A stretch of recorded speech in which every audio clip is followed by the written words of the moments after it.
Olá, amigo. Tudo bem, amiga? Hoje nós vamos falar de teatro. Mas antes de eu apresentar o meu convidado, peço a você que se inscreva no canal, dê um like e ative o sininho para receber notificação. Nós estamos aqui hoje no Casarão, nesse ambiente histórico. Nós estamos diante de uma chuva amazônica. E vamos aqui conversar com Lenine Alencar, produtor cultural, teatrólogo, artista, diretor e um amante da arte do teatro. Tudo bom, Lenine? Tudo bom, Léo? Nós vivemos momentos do palco, onde todo mundo hoje tem o seu palco particular, né? As mídias sociais, as redes sociais. Mas você, há quantos anos você está no palco da vida, no palco do teatro? Bem, Léo, o meu tempo, né, dessa vida, eu tô no teatro desde os 16 anos, né? Você está com quantos anos hoje? Hoje eu tô com 55, nesses 55 anos, então 39, 40 anos, eu vou fazer 40 anos agora, o ano que vem, que eu estou nessa atividade do teatro, né? Eu sou desde a época comecei o teatro exatamente no Teatro Horta, né, em 1979. Teatro lá, Horta é na Estação Experimental. Final de 1979, na Estação Experimental, lá com o pessoal pessoal do Semente, né, de outros grupos, CSU Gruta, né, outras pessoas que faziam outros trabalhos, Alício, Júlia, Dourado, Binho, Marina e tantos outros que a gente teve a oportunidade de desenvolver, passar e conviver junto ali naquele momento, na década de 80. E qual foi o passo seguinte na sua vida para você realmente incorporar o teatro na sua vida? Olha, o passo seguinte foi exatamente entender que o Teatro Horta não era a saída para o movimento teatral local, de entender porque eu já vinha de uma militância estudantil, eu já era militante do movimento estudantil desde quando eu estudava no Rodrigues Leite, ali na antiga Ética. E aí dali eu começo a descobrir que existia um movimento de teatro, porque eu não conhecia, eu era muito novo, estava iniciando, descobri que tinha um movimento de teatro aqui fora, mais 6 grupos aqui do lado de fora, desse movimento que era feito pelo Semente, que eram grupos que estavam lutando por espaços públicos para a cultura, lutando por políticas públicas para a cultura. E aí eu me agreguei a essas pessoas e estou com eles até hoje. Você tem uma história do SESC, né? Você participou do SESC, era muito ativo na questão cultural no nosso estado. Conta um pouquinho dessa história, como é que você ingressou no SESC, como é que foi esse trabalho, de forma geral. Na verdade, o SESC tinha uma pessoa que cuidava da área de cultura, chamado José Antônio, que era uma pessoa de teatro, José Antônio, e o José Antônio estava saindo do SESC, ele estava retornando para a cidade dele, em Pernambuco. E aí ele, como eu trabalhei com o José Antônio, trabalhando com iluminação, a sonorização, sonoplastias de espetáculo, essas coisas todas, o José Antônio foi e me indicou para o diretor do SESC para eu trabalhar no SESC. E aí eu aceitei a proposta. Na época eu também trabalhava no Tribunal de Justiça do Estado do Acre, né? Inclusive participei da primeira mobilização de greve do Tribunal de Justiça junto com o Tião Natureza e Gerson Albuquerque, nosso cantor, nosso professor Gerson Albuquerque. Sim, nós todos éramos funcionários do tribunal. E diga lá, rapaz. A gente encabeçou, diga lá, rapaz, pois é, você vê só como a cultura e essa questão da política, das lutas sociais, elas se cruzam. E aí a gente estourou a primeira greve no tribunal, e aí eu meio que me afastei mais do tribunal, e o SESC me chama e começo... Você se afastou ou foi demitido? Não, eu me afastei. Fiquei afastado por um tempo, fui para a OAB, fui trabalhar na OAB, e aí depois de um tempo eu volto para o tribunal e peço demissão, porque eu descobri que o meio da cultura era a minha razão, né, de ser, de viver, de entender a vida, de querer contribuir de todas as formas com a questão cultural do nosso estado. Lenine, anteriormente você falou do Teatro Horta, né, que fez história aqui em Rio Branco, lá na Estação Experimental. Há um movimento para comemorar os 40 anos do Teatro Horta. O que você acha disso? Eu acho uma perda de tempo, porque se eles deveriam ter se preocupado de não entregar a chave do Teatro Horta para a Fumbesa. Deviam ter entregue a chave do Teatro Horta para o movimento cultural, porque aí a gente teria razão de comemorar hoje o Teatro Horta, ele lá em pé, servindo a comunidade da estação e toda a comunidade de Rio Branco. Seria encenação tudo isso então? Eu acho que é muito a comemoração de amigos, entendeu? Que inclusive eu fiz parte. E que se comemorarem e me convidarem, eu também vou lá para tomar uma cervejinha, bater um papo. Mas eu acho que É desnecessário. Eu acho que o que seria importante seria o legado. Qual o legado que o Teatro Horta deixou? Eu ainda estou por saber qual é esse legado. Há um carimbo muito grande em relação aos artistas, que os artistas são dependentes de governo, principalmente dos governos que antecederam o atual governo. Você, com quase 40 anos de atividade no teatro, você, por um acaso, algum momento participou do governo que saiu, do projeto de governo que passou 20 anos? Eu participei do primeiro mandato do Jorge Viana, entendeu? Ali um momento, durante 2 anos eu estive fazendo parte da equipe de arte do governo, e aí a partir do momento que eu percebi e que estava me apercebendo que a política cultural do governo ia no sentido inverso do que eu entendo como política cultural de um Estado, entendeu? No formato que a gente tem que entender que a gente não vive num processo de colonização e que você importa tudo, sabe? Aí eu peguei, fui e comecei a me afastar do governo, né? Me afastei, fui me afastando aos poucos, e depois já no mandato seguinte eu já não tinha mais nenhum envolvimento com o governo, e depois dos outros 2 mandatos que teve, que foi o mandato do Arnóbio e depois os 2 mandatos do Tião, eu não tive nenhum envolvimento, nenhuma ligação política, nem com o governo e nem com o Partido dos Trabalhadores, porque eu era militante desde a fundação do Partido dos Trabalhadores, então hoje eu não tenho nenhuma ligação e nem quero ter. Você também é presidente, né, da Federação de Teatro Amador e do Conselho Estadual de Cultura. Como é que está essa relação da federação, que tem um sindicato também que compete com o espaço, e como é que está a questão do Conselho Estadual de Cultura? Olha, tá uma lástima, né? Ele já não vinha bem. Não, o Conselho Municipal de Cultura está tendo dificuldade, muita dificuldade para se manter em pé.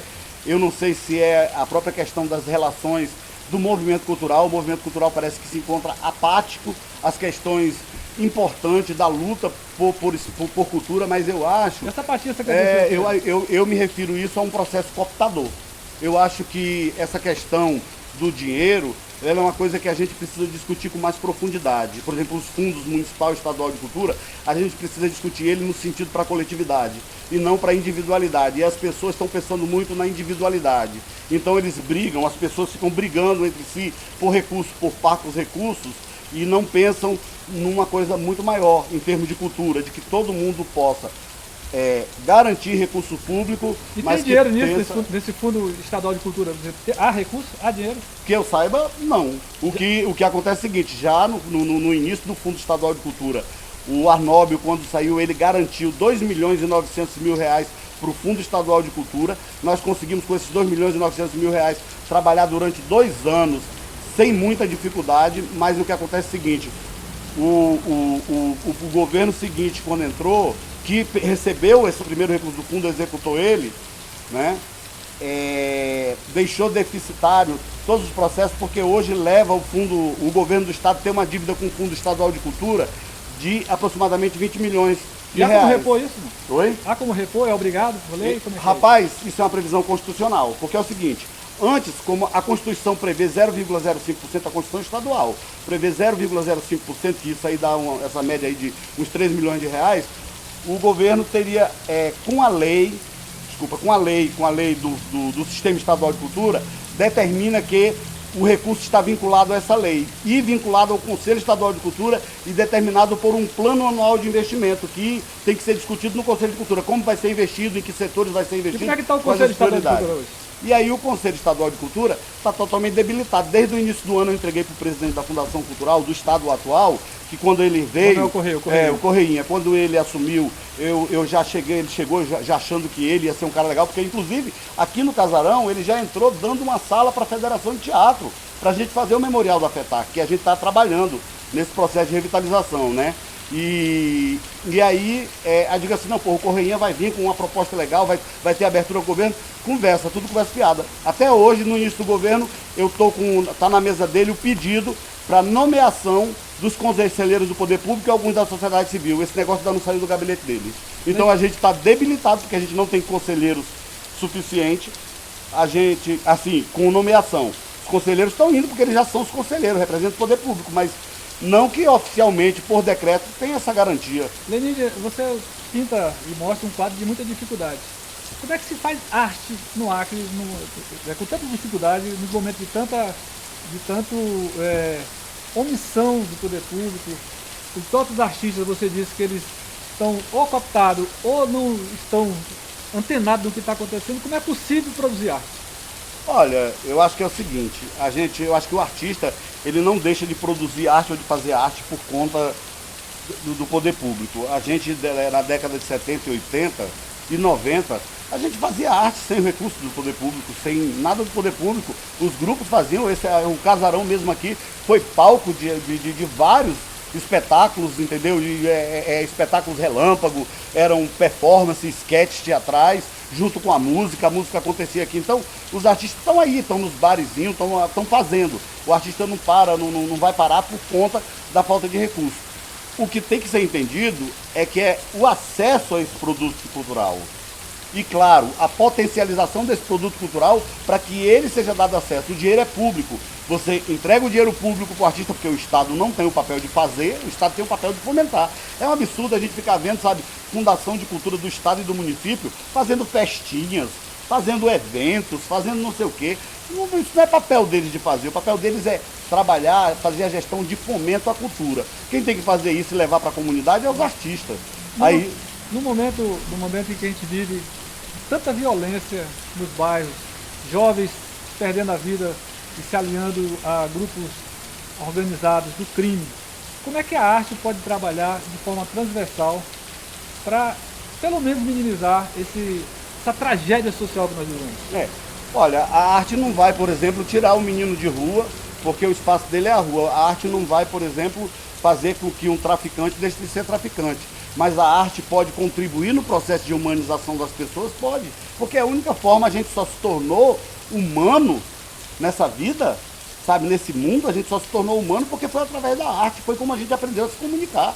A gente aprendeu a se comunicar, foi cantando, foi pintando na caverna, foi fazendo nossos rituais em volta da fogueira. Não foi de outra forma. Aí, quer dizer, se o Estado não consegue compreender que a única forma que você tem de fazer uma intervenção social, de fato, só é através da educação e da arte. De fato, para que você consiga, sabe, amenizar uma situação caótica que o país vive. Porque a arte, ela não vai mudar o caráter da pessoa, mas ela vai sensibilizar essa pessoa para o mundo. Você falou do momento que o país vive, mas o momento que o país vive também, a gente vê todos a política de arte do Brasil, né, da cultura de uma forma geral, sendo golpeada pelo governo que está. Você acha, por exemplo, que há como os artistas, os fazedores de arte, juntarem-se para dar um freio nessa situação? Você acha que é possível? Eu acho que é possível. Eu acho que a história, a gente tem aquela velha história, né? Que uma coisa que a gente sempre fala, né? Que a história se repete. E a arte e os artistas nesse país foram sempre a mola mestra de todas os enfrentamentos. E isso já está acontecendo. Cada vez que eles atacam o movimento cultural brasileiro, atacam os artistas brasileiros, eles têm como resposta. Isso com certeza, isso reflete mais na frente. Isso vai se refletir nas urnas, isso vai se refletir de alguma forma. Se você não acha que, há uma coisa assim, por exemplo, da Frente Popular, em algum momento, ter perdido o governo do Estado, já vinha perdendo ano a ano, mas foi só por conta da questão de uma rejeição ao Partido dos Trabalhadores? Não foi só não. Foi também por uma questão de descaso com a política cultural.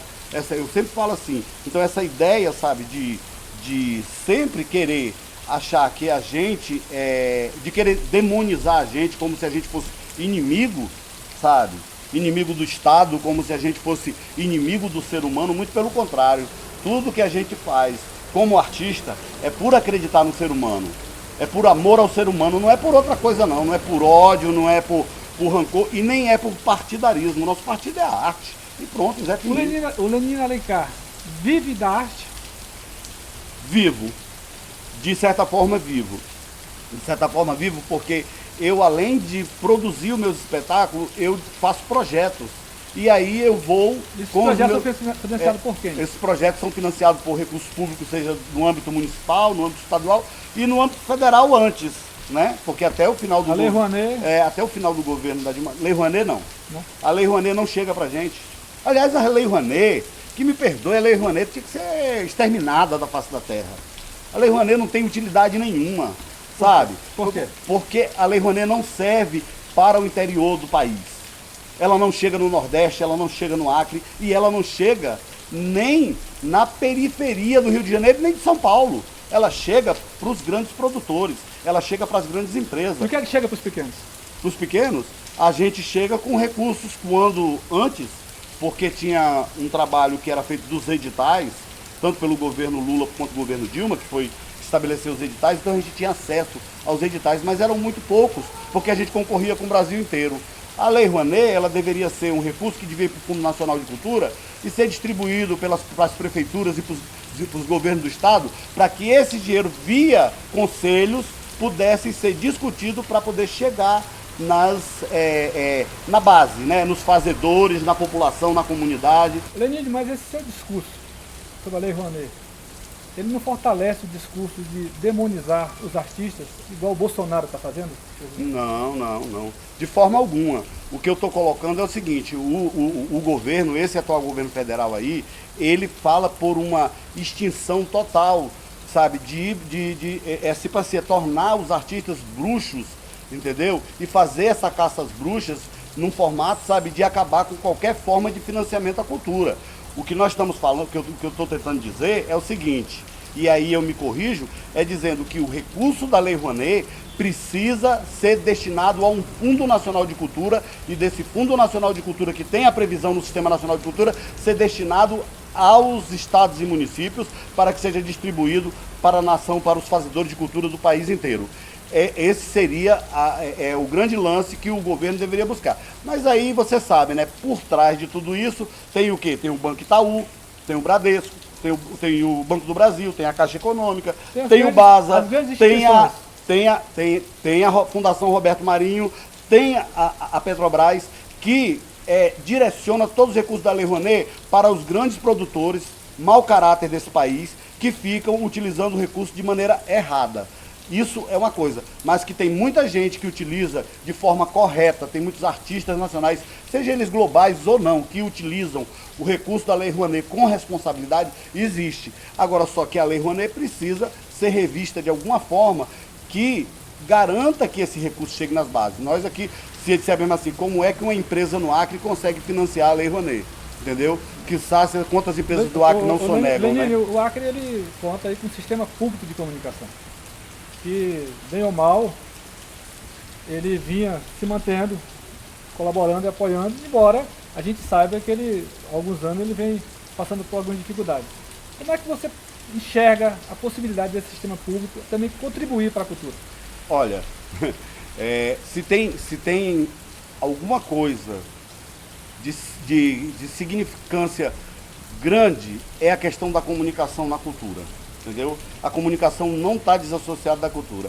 Às vezes a pessoa, por exemplo, uma pessoa da área de comunicação pode chegar para mim e dizer assim, porra, eu não saco muito dessa questão da cultura, sobre esse aspecto, isso, aquilo, outro. Eu também não saco sobre tudo, a minha área não é comunicação, mas eu sei que a comunicação está inserida na cultura. É tanto que a lei do Sistema Estadual de Cultura fala da transversalidade e tem uma parte dela que fala sobre a questão do sistema público de comunicação, que faz exatamente essa transversalidade. Educação, comunicação e cultura. Educação, comunicação e cultura. Faz essa transversalidade e diz como é que isso deve funcionar e que o Estado deve garantir essa transversalidade. O problema é que essa política que está prevista tanto na lei do Sistema Estadual de Comunicação e que está previsto na lei do Sistema Estadual de Cultura, não foi garantido. Porque se for garantido, aí a gente começa a discutir o espaço, aquele espaço que precisa ser utilizado para você divulgar os nossos fazeres, a nossa cultura, as nossas raízes, né? Porque eu acho que os meios de comunicação público, eles vêm para valorizar aquilo que é local e não só tem para valorizar aquilo que é estranho né, como tem acontecido, está acontecendo atualmente, sabe, a valorização de coisas alienígenas à nossa cultura. A nossa cultura está sendo muito perversamente excluída do sistema de comunicação local. A tua família, Lenin, participa da vida artística? A minha família? De certa forma, sim, né? Os meus filhos foram todos criados no meio da arte, né? Só que hoje, atuando como artista, só uma das minhas filhas, que é a Sasha, que acabou de se formar em artes cênicas, trabalha comigo no teatro, também trabalha, ela é do grupo, também trabalha com o Grupo Beco, né? E tá aí, mas os outros meus filhos seguiram outras carreiras, um está nos Estados Unidos, a outra psicóloga está na Europa, né? O outro está aqui, trabalha por aqui mesmo, então estão assim, eles estão em vários lugares aí, trabalhando com outras coisas, mas tem uma que seguiu o caminho da arte, está aí na arte até hoje, toca, dança, pula e saltita. Lenin, o nosso tempo passou aqui tão rápido que nem deu tempo nem da chuva passar, né? Embora seja a chuva amazônica aqui nesse casarão. E a gente vai ter que se despedir, né? Porque os assuntos são mais variados. Mas antes da gente se despedir, a gente pede aí para você dar um like, se inscrever no canal e ativar o sininho. Lenine, se você pudesse conclamar os artistas, você diria o quê para toda a pessoa? Nesse momento de tanta dificuldade no Acre e no Brasil. O que eu digo assim, e eu tenho dito, inclusive, recentemente a prefeita assinou uma lei que cria o Dia Municipal do Teatro, que é alusivo exatamente ao aniversário da Federação de Teatro, porque ela foi criada em 78, nesses 41 anos de história, né? E aí eu falei para a prefeita assim, nós temos que tornar a cidade de Rio Branco, porque como nós não podemos, e eu acho que a nossa voz, né, para precisar ecoar pelo Brasil, como diz a música, né, que está aqui, para a gente poder fazer isso, a gente precisa entrar em evidência das coisas que a gente faz. Mas não só por uma questão de entrar em evidência, por questão de aparecer, mas eu acho que por uma questão de resistência, que é isso que é a história que o teatro no Acre tem demonstrado, né? A cultura no Acre tem demonstrado uma cultura de resistência. E aí a gente fazer que Rio Branco se torne a capital nacional da cultura, porque a quebradeira está feia nacionalmente. E a gente precisa resistir de alguma forma. E nós podemos fazer isso. A gente pode fazer isso através de um gestor sensível a essa questão, que alie o seu trabalho à luta dos fazedores de cultura, né? E a gente tentar pensar a política cultural. Mas as coisas não acontecem se não forem motivadas. O Sistema Municipal de Cultura garante recursos, o Sistema Estadual de Cultura, através da Constituição Estadual, garante recursos. Mas se os artistas não se unirem para ir bater na porta do Ministério Público, para exigir uma posição e exigir que o governo responda por responsabilidade dos recursos... Você defende a ida ao Ministério Público? Eu defendo a ida ao Ministério Público, porque é a única forma, cara, porque a gente não é ouvido. Eu já mandei carta para esse atual governador, já mandei para o governador anterior, nós já mandamos, a gente é ignorado, a gente é assim, ó, eu não sei se entregaram para o governador a carta ou não, porque eu não consigo falar com ele, então eu não sei se os assessores dele pegaram e não rasgaram a carta e jogaram no balde do lixo, né? Mas a carta está lá, dado recebido por uma pessoa do gabinete civil do governador. Lenine, boa sorte nos palcos da vida, né? Que você continue fazendo arte e da arte um fazer coletivo. E a gente se despede aqui agradecendo muito a sua presença e contamos pedindo novamente, outra vez, para que você dê um like, se inscreva no canal e, é claro, ative o sininho para receber a nossa notificação. Valeu, Lenine. Feliz ano novo para nós. Todos nós.